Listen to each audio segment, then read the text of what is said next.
छोटी गंडक नदी में कृषि मंत्री ने नदियों में मत्स्य संपदा बचाने के लिए मछली के बच्चों को छोड़ा। नदियों में मत्स्य संपदा बचाने के लिए कृषि मंत्री सूर्य प्रताप शाही ने छोटी गंडक नदी में शनिवार दोपहर 2 बजे नदी में रोहू, भाकुर, नैन प्रजाति के मछली के बच्चों को छोड़ा, जिससे नदियों की जैव विविधता को बचाया जाए। जनपद में 3 स्थानों पर इसकी शुरुआत की गई है और 1 लाख से अधिक मछली के बच्चों को नदी में छोड़ा गया है। वहीं समाजवादी पार्टी पर जुबानी हमला बोलते हुए कृषि मंत्री सूर्य प्रताप शाही ने कहा कि महाराष्ट्र में बीजेपी की सरकार बन रही है और जनता ने इस उपचुनाव में बीजेपी के पक्ष में भी मतदान किया है और समाजवादी पार्टी को धक्का देने का काम किया है। वहीं खाद की समस्या पर बात करते हुए कहा कि पूरे उत्तर प्रदेश में खाद पहुंचने की बड़े पैमाने पर व्यवस्था की गई है और उत्तर प्रदेश में कहीं भी खाद की समस्या नहीं है। मैं आग्रह करना चाहता हूं देवरिया वासियों से और ख़ासतौर पर पथरदेवा विधानसभा क्षेत्र के सम्मानित लोगों से और कुशीनगर के लोगों से कि छोटी गंडक का उतना ही महत्व है जितना गंडक नदी का महत्व है नारायणी का है। और इस नाते इसके भीतर वो बकरों के और मुर्गियों के जो कटने के बाद की गंदगी है वो कतई वो नदी के भीतर न डालें। कूड़ा करकट से नदी को भरने का काम न करें।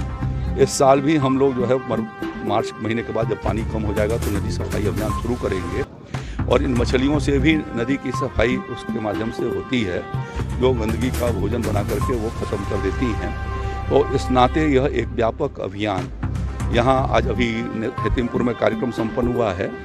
इसके बाद नौतन, हथियागढ़ और सुनौला रामनगर में छोटी गंडक में डाली जाएगी और खनवा नदी में बघौज घाट भागवत दास कुटी के पास कार्यक्रम हो रहा है।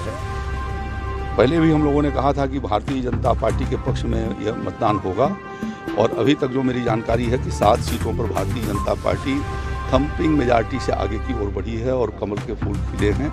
महाराष्ट्र में भारतीय जनता पार्टी की सरकार बनने की स्थिति में हम पहुँच चुके हैं।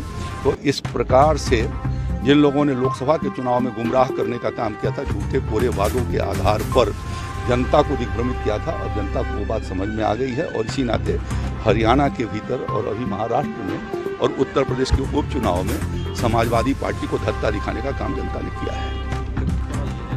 जनपद में उत्तर प्रदेश के कई जिलों में खाद की समस्या, एक सभी जनपदों के भीतर खाद पहुँचाए जाने की व्यवस्था की जा रही है। कल देवरिया जिले में 800 मीट्रिक टन का मतलब है कि 8000 कुंटल से ज़्यादा थी। सुबह मैंने जानकारी किया है उसमें से 210 कुंटल कल बिक्री हुई है। आज एक रेक आ गई है जिसके माध्यम से 300 मीट्रिक टन और मिल रही है। कल भी एक रेक यहाँ पर पहुँचेगी जिससे 300 मीट्रिक टन मिलेगी। तो इसलिए कोई कठिनाई नहीं है, सभी जगहों पर पहुँचाने की व्यवस्था है।